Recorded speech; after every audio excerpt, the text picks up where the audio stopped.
उज्ज्वल निकम यांची राज्यसभेवर निवड झाली आहे। उज्ज्वल निकम यांची राष्ट्रपतींकडून निवड झालेली आहे।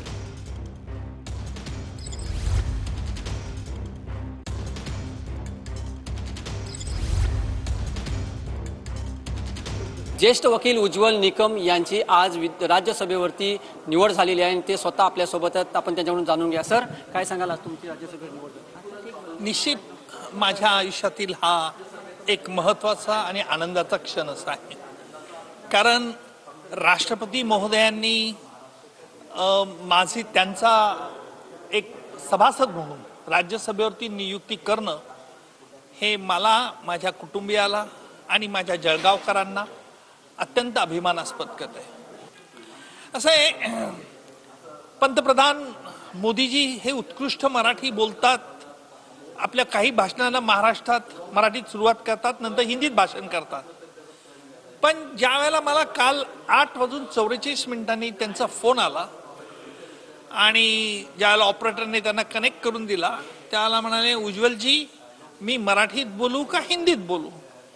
मी हसलो आणि हसल्यावर ते खळखळून हसलेत। उज्ज्वलजी, मी फोन एवढ्या करता केला की राष्ट्रपती महोदया तुमच्यावरती काही जबाबदारी सोपवू इच्छितात, तुम्ही स्वीकाराल ती? म्हटलं हो। कोणती जबाबदारी? ते म्हणाले, राज्यसभेचा सभासद म्हणून।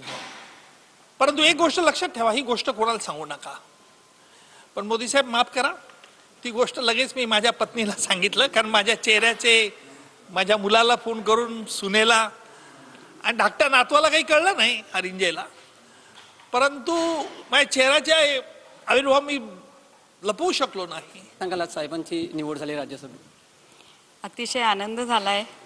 साहेबांचं नेहमी एक धोरण आहे, पूर्वीपासूनच देश प्रथम आणि नंतर बाकी सर्व। जेव्हा ते वकिली क्षेत्रात होते तेव्हा न्याय देताना सुद्धा ते प्रथम आपल्या देशाचा विचार करायचे, नंतर बाकी सगळ्या गोष्टींचा विचार करायचे। आज त्यांनी त्यांचं क्षेत्र फक्त बदललंय। आता राजकीय क्षेत्रात ते गेले, तिथे सुद्धा त्यांचं धोरण तेच राहील, देश प्रथम बाकी सर्व नंतर। हे होते उज्ज्वल निकम। त्यांनी स्पष्ट भाषेत सांगितलं आणि त्यांनी नरेंद्र मोदी यांचे सुद्धा आभार मानले आहेत। व्हिडिओ जर्नलिस्ट अजयसह मी वैभव घाग, TV9 मराठी, मुंबई।